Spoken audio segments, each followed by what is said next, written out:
Hello friends, स्वागत करता हूं आपका एडो आवर के ऑनलाइन प्लेटफॉर्म पर। दोस्तों, तबीयत खराब होने की वजह से पिछले 2-3 दिन मैं क्लास नहीं ले पाया, तो एक बार फिर से मैं आपके साथ हूं। हमारे राजस्थान रीट में जो नए टॉपिक जुड़े हैं उनके साथ। पहला क्वेश्चन आप स्क्रीन पे देख ही पा रहे हैं। तो बस बिना देरी किए शुरू करते हैं। हमारा जो पहला टॉपिक है उसे निम्नलिखित में से, मतलब पहला जो क्वेश्चन है उसे निम्नलिखित में से प्रकृति का सुरक्षा वाल्व किसे कहा जाता है। दोस्तों, यदि हम बात करते हैं हमारे प्रकृति के सुरक्षा वाल्व की कि किसे हम सुरक्षा वाल्व कहते हैं, हमारे पास ऑप्शन है भूकंप है, ओजोन है, ज्वालामुखी है, नदियां हैं।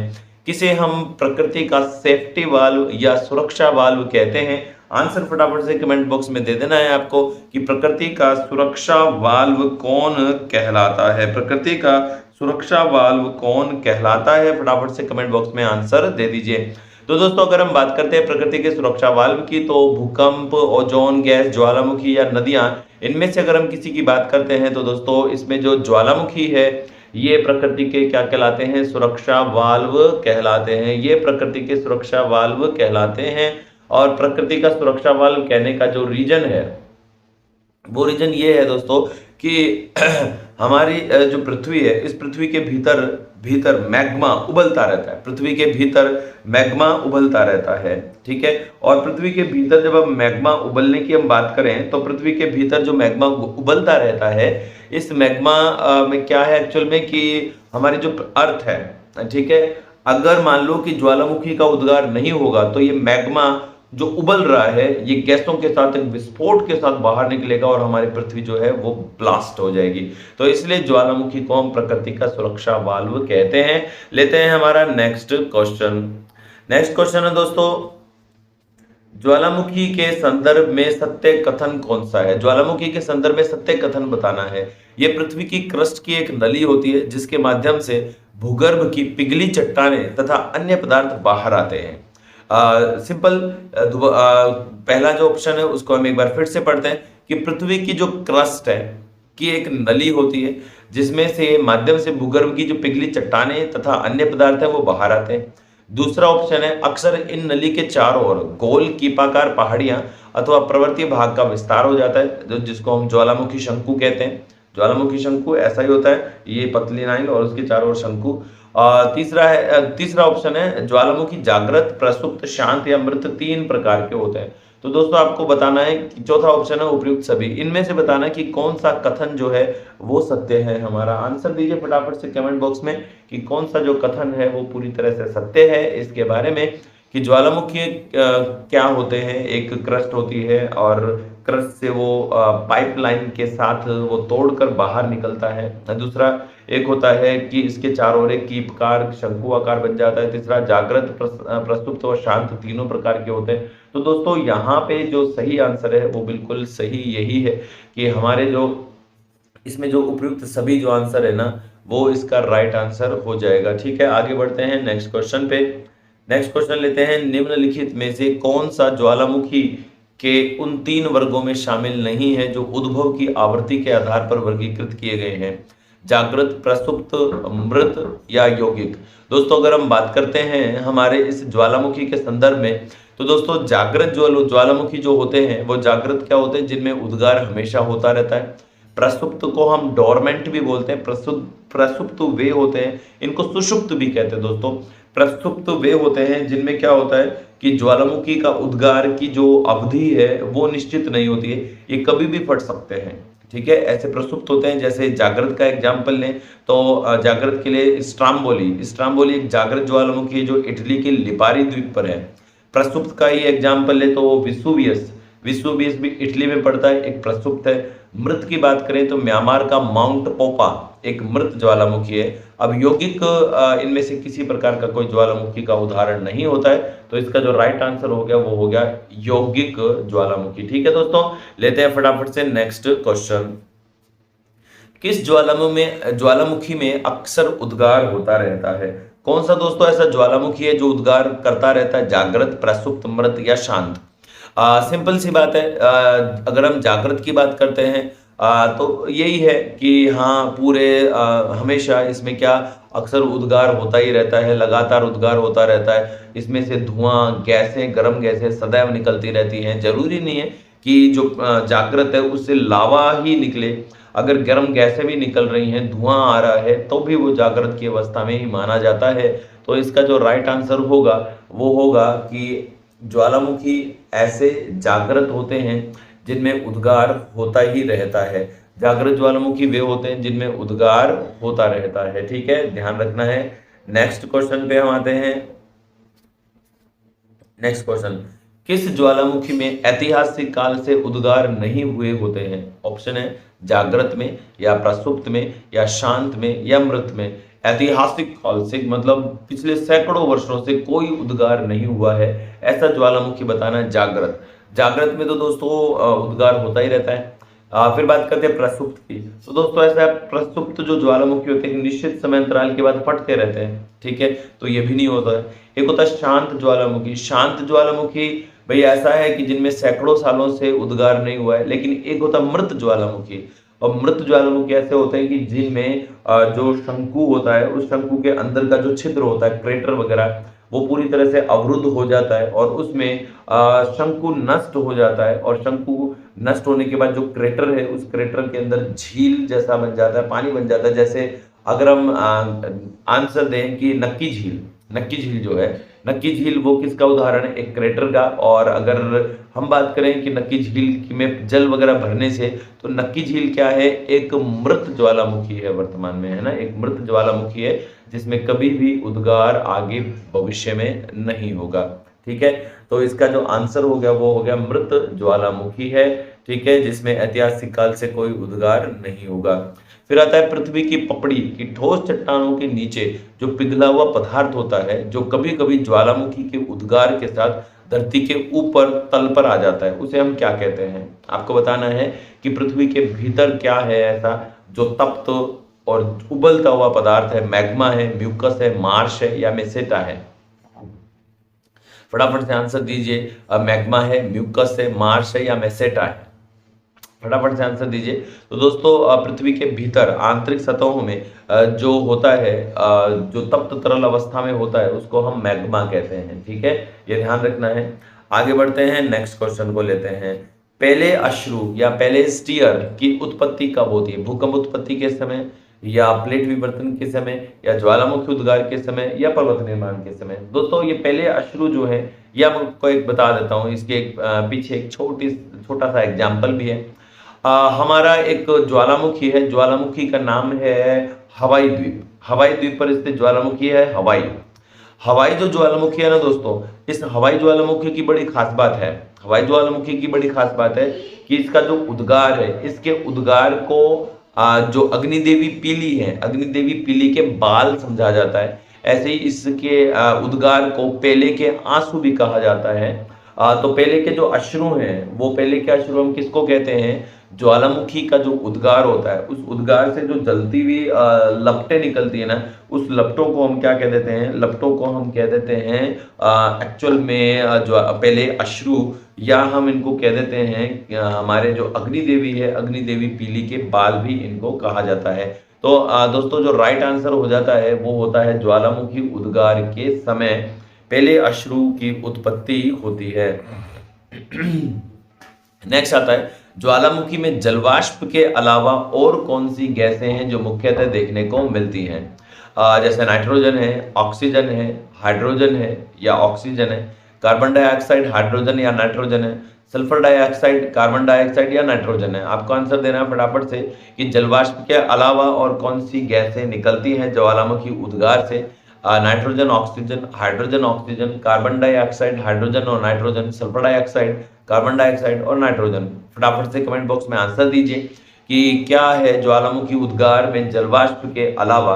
एक चीज तो मैं आपको यहाँ पे बता देता हूँ कि ज्वालामुखी उद्गार से कभी भी, ज्वालामुखी उद्गार से कभी भी क्या नहीं निकलता है? ऑक्सीजन नहीं निकलती है। तो दोस्तों फटाफट से बता दीजिए आंसर कमेंट बॉक्स में, इसका आंसर क्या होगा? दोस्तों मैं बता रहा था आपको कि जलवाष्प जो निकलती है ना, वो जलवाष्प सर्वाधिक मात्रा में निकलती है 60 से 90% अकेला जलवाष्प निकलती है इस हमारे ज्वालामुखी के उद्गार से। अगर हम ओवरऑल बात करते हैं तो अन्य गैसें जो हैं उनमें कार्बन डाइऑक्साइड है, हाइड्रोजन, नाइट्रोजन वगैरह हैं, ये अन्य गैसें और निकलती हैं। तो हमारा जो आंसर हो जाएगा वो हो जाएगा सी। ठीक है, आगे बढ़ते हैं नेक्स्ट क्वेश्चन पे। नेक्स्ट क्वेश्चन है ज्वालामुखी उद्गार के फलस्वरूप प्राप्त लावा व धरातलीय चट्टानों के टुकड़े जो सम्मिलित रूप से बाहर निकलते हैं उनको क्या कहते हैं। दोबारा बता देता हूं कि क्वेश्चन एक्चुअल में क्या है कि ज्वालामुखी का जब उद्गार होता है तो उसमें गैसें निकलती हैं, उसमें लावा निकलता है और चट्टानों के टुकड़े निकलते हैं। आपको ये बताना है कि चट्टानों के जो टुकड़े हैं उनको सम्मिलित रूप से क्या कहते हैं। आपके पास ऑप्शन है पायरोक्लास्ट, ब्रेसिया, लेपिली या स्कोरिया।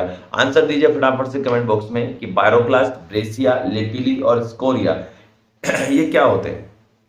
बताना है कि सम्मिलित जो टुकड़े हैं उनको हम क्या कहते हैं, पायरोक्लास्ट, ब्रेसिया, लेपिली या स्कोरिया। पायरोक्लास्ट, ब्रेसिया, लेपिली या स्कोरिया। तो दोस्तों इसका जो राइट आंसर है वो है पायरोक्लास्ट। अब पायरोक्लास्ट तो क्या हो गया कि जो सम्मिलित टुकड़े हैं उनको हम बोलते हैं ब्रेसिया, लेपिली या स्कोरिया। जो क्या होता है ब्रेसिया, ब्रेसिया क्या होता है कि ये जो हमारे कोणदार जो टुकड़े होते हैं ना इनको हम बोलते हैं। लेपिली होता है जो मटर के दानों के आकार के टुकड़े होते हैं उनको बोलते हैं। स्कोरिया जो होता है ये स्कोरिया जो और छोटे छोटे जो दाने होते हैं चने के दानों के आकार के जो टुकड़े होते हैं हम स्कोरिया बोलते हैं, है ना। ठीक है, ध्यान रखना है। नेक्स्ट करते हैं हम नेक्स्ट क्वेश्चन पे। ज्वालामुखी उद्गार के फलस्वरूप प्राप्त लावा व धरातलीय चट्टानों के टुकड़ों को सम्मिलित रूप से क्या कहते हैं। ये तो सेम हो गया ना क्वेश्चन, इसको हम पायरोक्लास्ट कहते हैं। ये सेम 9th वाला क्वेश्चन हो गया, रिपीट हो गया। इसको हम पायरोक्लास्ट कहते हैं। नेक्स्ट क्वेश्चन लेते हैं। क्रेटर तथा कॉल्डेरा स्थलाकृतियां निम्नलिखित में से किससे संबंधित है। दोस्तों क्रेटर जो होता है ना वो क्या होता है, ज्वालामुखी का जो मुख होता है एक्चुअल में, जैसे ये मान लो ज्वालामुखी है, ठीक है। इस ज्वालामुखी का जो गर्त है ये वाला, ये जो नीचे गर्त है ज्वालामुखी का, इस ज्वालामुखी के गर्त को ही क्या बोलते हैं, ज्वालामुखी के गर्त को क्या बोलते हैं दोस्तों, हम क्रेटर कहते हैं, है ना। और क्रेटर का आकार जब बहुत बड़ा हो जाता है, क्रेटर का आकार जब बहुत बड़ा होता है तो इसको हम काल्डेरा कहते हैं, ठीक है। अब ये जो क्रेटर और कॉल्डेरा का जो संबंध है वो किससे है, ज्वालामुखी क्रिया से है। ज्वालामुखी क्रिया से ये संबंधित है, ध्यान रखना है आपको। ज्वालामुखी उद्गार से ही रिलेटेड है। जो शंकु होता है उसका जो मुख होता है उस मुख का जो गर्त है उस गर्त को क्रेटर कहते हैं। और गर्त का आकार जब बड़ा हो जाता है, कितना बड़ा, देखो मेरे हाथ नहीं आ रहे हैं, तो इतना बड़ा, तो उसको हम कॉल्डेरा कहते हैं। एग्जाम्पल अगर हम देखें तो हमारे महाराष्ट्र की एक झील है, झील का नाम है लोनार झील। लोनार झील महाराष्ट्र की एक झील है, लोनार झील। तो दोस्तों ये जो लोनार झील है महाराष्ट्र में, ये क्या है, एक क्रेटर है। हमारी एक झील है हमारे राजस्थान में, नक्की लेक, ये एक क्रेटर है। और पुष्कर एक झील है और पुष्कर एक कॉल्डेरा झील है, ठीक है। लेते हैं हमारे नेक्स्ट क्वेश्चन। नेक्स्ट क्वेश्चन है, निम्नलिखित में से कौन सी स्थलाकृति ज्वालामुखी क्रिया से संबंधित नहीं है। कौन सी स्थलाकृति ज्वालामुखी क्रिया से संबंधित नहीं है, क्रेटर, कॉल्डेरा, गेसर या फ्योर्ड। ठीक है, तो दोस्तों अगर हम बात करते हैं क्रेटर की, तो अभी जस्ट मैंने आपको बताया कि ज्वालामुखी जो होता है उसका गर्त जो होता है उसको क्रेटर कहते हैं।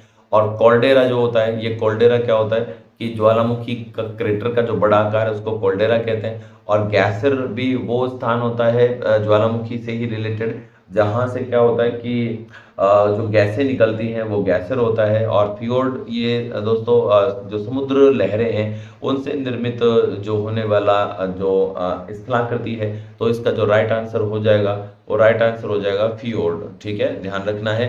नेक्स्ट क्वेश्चन पर आते हैं, किस स्थलाकृति का निर्माण ज्वालामुखी क्रिया से नहीं होता है। फिर से एक क्वेश्चन आ गया यहाँ पे, लावा पठार, लावा मैदान, सिल तथा डाइक और विसर्प।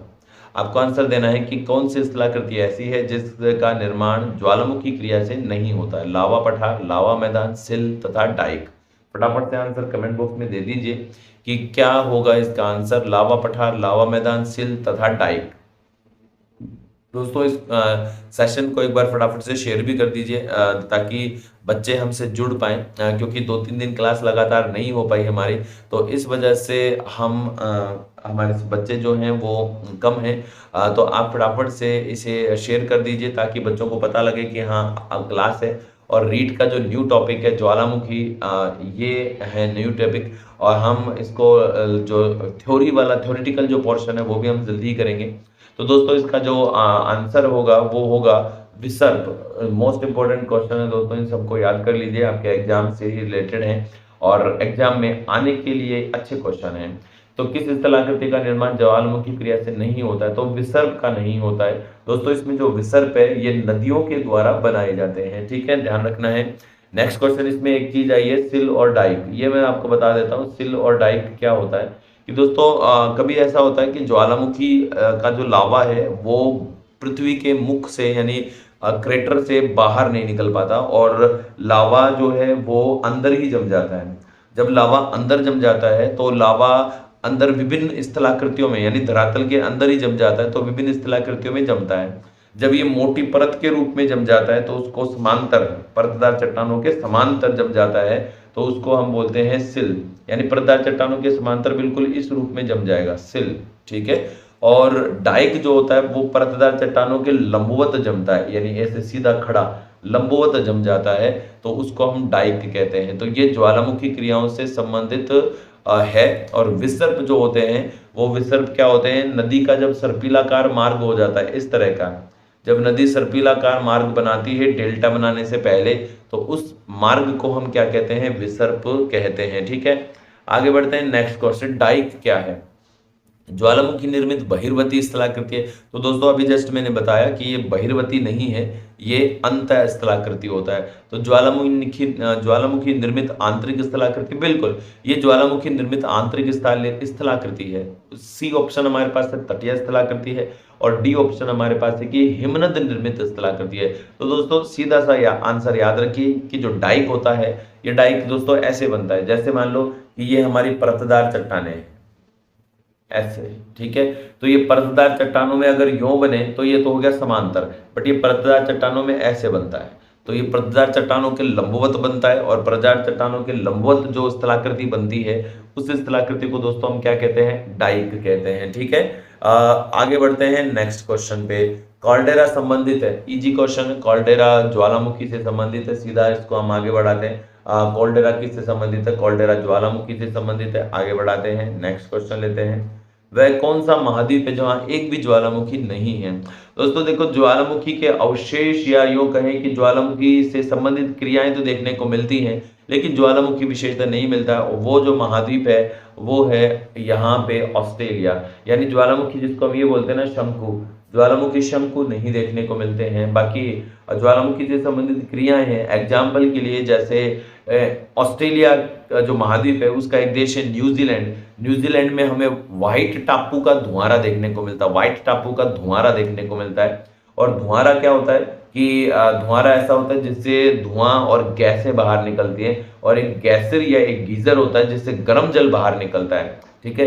गैसें भी निकलती हैं, कुछ गैसें भी निकलती है, गर्म जल निकलता है एक्चुअल में गीजर से, जिसको हम गैसर भी कहते हैं। तो गीजर से गर्म जल बाहर निकलता है और गैसें भी निकलती हैं, और धुआंरे से केवल धुआं और गर्म गैसें ही बाहर निकलती हैं। तो ध्यान रखिए, व्हाइट टापू का धुआंरा न्यूजीलैंड में है, जो है तो ज्वालामुखी क्रिया से संबंधित लेकिन खुद एक ज्वालामुखी नहीं है। ओके, आगे बढ़ते हैं नेक्स्ट क्वेश्चन पे।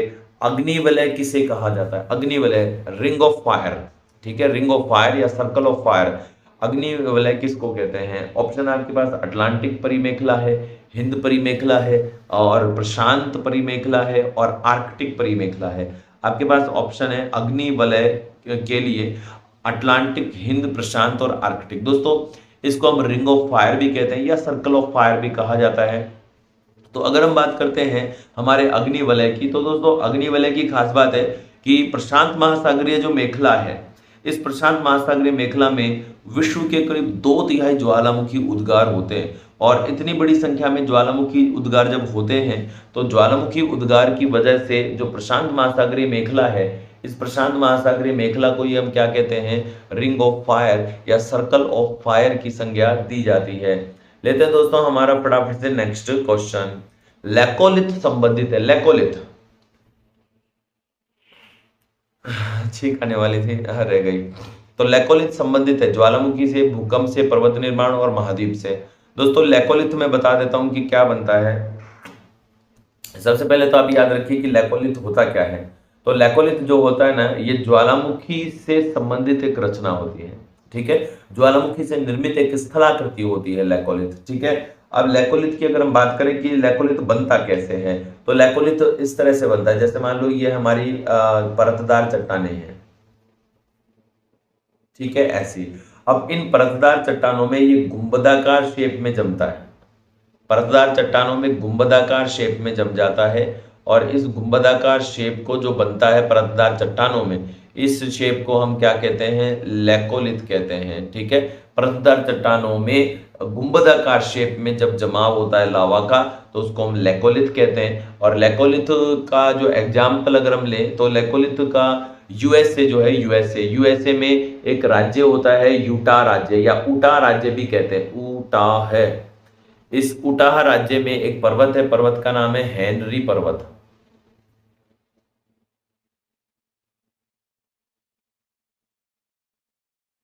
हेनरी पर्वत। ठीक है, उटा राज्य का हेनरी पर्वत लैकोलिथ का उदाहरण है। ठीक है, आगे बढ़ते हैं नेक्स्ट क्वेश्चन पे।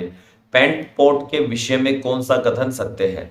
पहला ऑप्शन है ज्वालामुखी क्षेत्रों का एक छिद्र जिससे गर्म व गहरे रंग का द्रव्य या कीचड़ बाहर निकलता है। तो दोस्तों पेंट पॉट होते ही ऐसे छिद्र हैं जो सामान्यतः क्या होता है कि जिनसे गर्म कीचड़ सदैव बाहर निकलता रहता है। तो इसका पहला जो ऑप्शन है वो सही है। दूसरा है कि इसके साथ सामान्यतः गैसर भी पाए जाते हैं। गैसर होता है गर्म जल के स्रोत होते हैं, गर्म जल के स्रोत जिनसे गैसें और गर्म जल दोनों बाहर निकलता है। तो गर्म जल के स्रोत होते हैं गैसर। और एक होता है पेंट पॉट। पेंट पॉट जो होता है ये यूएसए के येलोस्टोन नेशनल पार्क में पाए जाते हैं। तो दोस्तों इसके लिए जो तीनों सही पार्ट है, यानी तीनों सही ऑप्शन है। पेंट पॉट एक स्थान है, एक ऐसा छिद्र है पृथ्वी के धरातल पर जहां से गर्म कीचड़ बाहर निकलता है। इसी को हम क्या नाम दे देते हैं, पेंट पॉट का नाम दे देते हैं। ठीक है, नेक्स्ट क्वेश्चन पर आते हैं। विश्व में सर्वाधिक जागृत ज्वालामुखी कहाँ मिलते हैं? बहुत ही अच्छा क्वेश्चन है, आपको बताना है विश्व के सर्वाधिक जो जागृत ज्वालामुखी हैं कहाँ मिलते हैं। आंध्र महासागर, यानी कि आंध्र का मतलब अटलांटिक हो गया, प्रशांत महासागर, हिंद महासागर और आर्कटिक महासागर। दोस्तों इसका राइट आंसर देना है। और एक बात मैंने आपको बताई थी कि विश्व के सबसे ज्यादा जो ज्वालामुखी हैं वो आते हैं कहाँ पे, परिप्रशांत महासागरीय मेखला में, जिसको हम रिंग ऑफ फायर भी कहते हैं। तो कंफर्म है कि विश्व के सबसे ज्यादा जो जागृत ज्वालामुखी होंगे वो कहाँ होंगे, प्रशांत महासागर के आसपास होंगे, ध्यान रखेंगे। ठीक है दोस्तों, लेते हैं हमारा नेक्स्ट क्वेश्चन। विश्व की अधिकांश ज्वालामुखी घटनाएं घटित होती हैं कहां पर? रचनात्मक प्लेट किनारों पर, भ्रंश मेखला के सहारे, या मोड़दार मेखला के किनारे, या विनाशात्मक प्लेट के किनारे। दोस्तों हमारी जो प्लेट्स होती हैं, प्लेट्स वो सामान्यतः तीन तरह के किनारे ऊपर थे। प्लेट होता क्या, प्लेट में बता देता हूं। ये हमारे जो स्थल दृढ़ भूखंड है, ये जो भूखंड है ना जिन पे हमारी इमारतें बनी हुई है, इनको प्लेट कहते हैं। टूजो विल्सन, कौन है दोस्तों? टूजो विल्सन।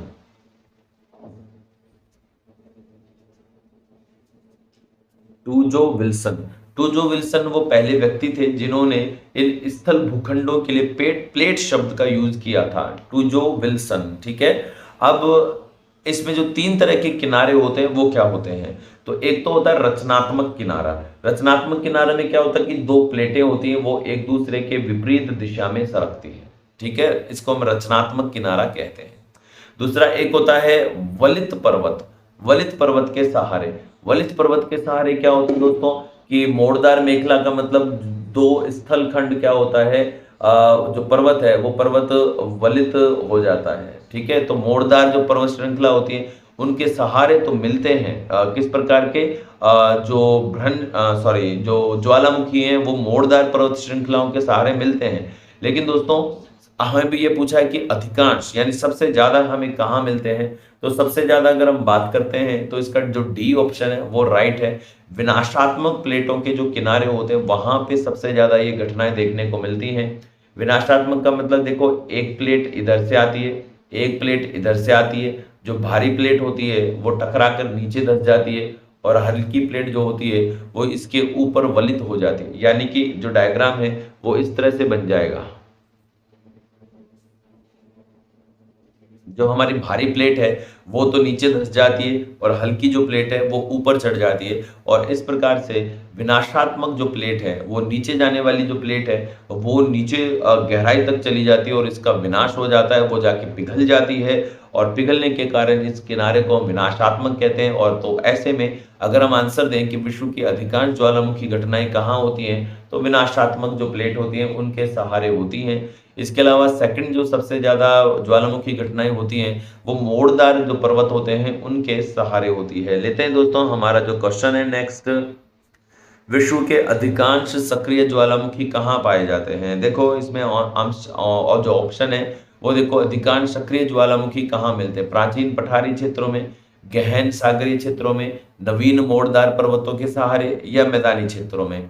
दोस्तों इससे जस्ट पहले वाला जो क्वेश्चन था उसमें हमने बात करी थी कि हमारी जो विनाशनात्मक प्लेटें होती हैं इनके सहारे सबसे अधिकांश जो भूकंपीय घटनाएं हैं वो आती हैं, ठीक है। अब इसमें जो दूसरा ऑप्शन है मोड़दार पर्वत, तो मोड़दार पर्वतों के सहारे ज्वालामुखी घटनाएं उत्पन्न तो होती हैं, लेकिन वो पर्वत नवीन मोड़दार होने चाहिए। जैसे अरावली है, अरावली एक प्राचीन वलित है, एक प्राचीन मोड़दार है, तो उसके सहारे कोई ज्वालामुखी घटना वर्तमान में देखने को नहीं मिलती है, ठीक है। मैं डर गया यार, तो वर्तमान में कोई घटना हमें देखने को नहीं मिलती है। लेकिन अगर हम बात करते हैं विनाशात्मक प्लेट किनारों की, तो विनाशात्मक जो प्लेट किनारे होते हैं यहाँ पे हमेशा क्या मिलता है, यहाँ पे मिलता है नवीन मोड़दार पर्वत देखने को मिलते हैं, ठीक है। नवीन मोड़दार पर्वत देखने को मिलते हैं, तो इसका जो आंसर होगा कि विश्व के अधिकांश सक्रिय ज्वालामुखी कहाँ मिलते हैं, तो दोस्तों ये मिलते हैं नवीन मोड़दार जो पर्वत श्रृंखलाएं होती हैं इनके सहारे।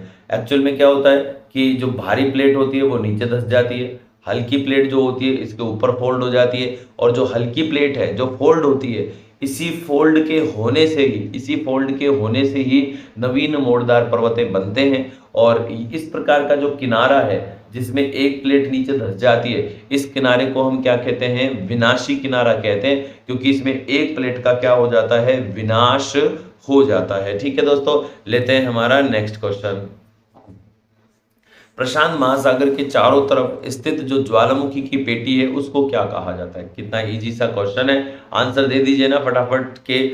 इसका जो आंसर क्या होगा कि प्रशांत महासागर के चारों तरफ स्थित जो ज्वालामुखी पेटी है उसको क्या कहते हैं, नुइस अर्डेटे कहते हैं, हरनी तो कहते हैं, अग्नि श्रृंखला कहते हैं, या सौल्फ तारा कहते हैं। तो सौल्फ तारा इसमें जो वर्ड है वो तो मैं बता देता हूँ, बाकी जो वर्ड है वो हमारे इससे रिलेटेड नहीं है। तो सौल्फ तारा जो होता है ये एक धुआंरे का प्रकार होता है, सौल्फ तारा एक धुआंरा होता है, ठीक है। और ऐसा सौल्फ तारा जो धुआंरा जिसको हम बोलते हैं, ये ऐसा सौल्फ तारा होता है जिसमें से गंधक निकलती है। तो सौल्फ तारा धुआंरा जो होता है, ठीक है, ये क्या होता है, ऐसा धुआंरा होता है जिसमें से गंधक अधिक मात्रा में यानी सल्फर अधिक मात्रा में निकलती है। तो दोस्तों इसका जो राइट आंसर होगा वो राइट आंसर हो जाएगा सौल्फ तारा, ठीक है। लेते हैं हमारा नेक्स्ट क्वेश्चन, 25 क्वेश्चन हम करेंगे।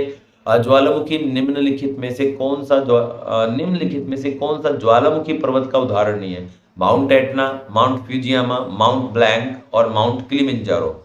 आंसर दीजिए फटाफट से कमेंट बॉक्स में कि इनमें से कौन ज्वालामुखी पर्वत का उदाहरण नहीं है।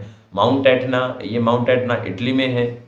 माउंट फ्यूजियामा, ये माउंट फ्यूजियामा जापान में है। माउंट ब्लैंक, ये हमारे माउंट ब्लैंक जो है फ्रांस में है। माउंट किलिमंजारो ये तंजानिया में है, तंजानिया अफ्रीका में पड़ता है। आपको आंसर देना है कि इनमें से कौन ज्वालामुखी पर्वत का उदाहरण नहीं है, एटना, फ्यूजियामा, माउंट ब्लैंक, ये ब्लैक लिखा हुआ है, माउंट ब्लैंक है, ये ब्लांक भी बोलते हैं, और किलिमंजारो। तो दोस्तों इसके राइट आंसर की अगर हम बात करते हैं तो इसमें जो माउंट ब्लैंक है ना फ्रांस में, ये आल्पस पर्वत की सबसे ऊंची चोटी है और ये एक ज्वालामुखी पर्वत का उदाहरण नहीं है, ठीक है। लेते हैं हमारा आज का लास्ट क्वेश्चन, स्ट्राम्बोली किस प्रकार का ज्वालामुखी है। दोस्तों अगर हम बात करें स्ट्राम्बोली की, तो स्ट्राम्बोली एक आपको बताना है कि जागृत है या सुषुप्त है या मृत या शांत है या इनमें से कोई भी नहीं। फटाफट से आंसर दीजिए कमेंट बॉक्स में कि हमारा जो स्ट्राम्बोली है वो किस प्रकार का ज्वालामुखी है। एक बात मैं आपको बता देता हूं कि जो स्ट्राम्बोली ज्वालामुखी है इसको हम भूमध्य सागर का लाइट हाउस कहते हैं, भूमध्य सागर का लाइट हाउस इसे कहा जाता है। तो आपको ये बताना है कि ये किस प्रकार का है, जागृत है, सुषुप्त है या मृत है। तो दोस्तों अगर हम बात करते हैं हमारा जो स्ट्राम्बोली है ये एक प्रकार का जागृत ज्वालामुखी है। स्ट्राम्बोली है एक प्रकार का जागृत ज्वालामुखी है। ठीक है दोस्तों, ध्यान रखना है। तो इसका जो आंसर हो जाएगा वो हो जाएगा जागृत ज्वालामुखी। दोस्तों आज के लिए सिर्फ हम इतना ही करेंगे। नेक्स्ट हम कल फिर मिलेंगे हमारे नए क्वेश्चंस के साथ। आपको मैं कल का टॉपिक बता देता हूं कि आज हमने लिया है ज्वालामुखी। कल भी हम ज्वालामुखी के जो कुछ बेहतरीन क्वेश्चन है वो करेंगे जो हमारे रीट एग्जाम में आ सकते हैं। तो फ्रेंड्स बस इस वीडियो में इतना ही। कंटिन्यू साथ में रहने के लिए थैंक यू। जय हिंद।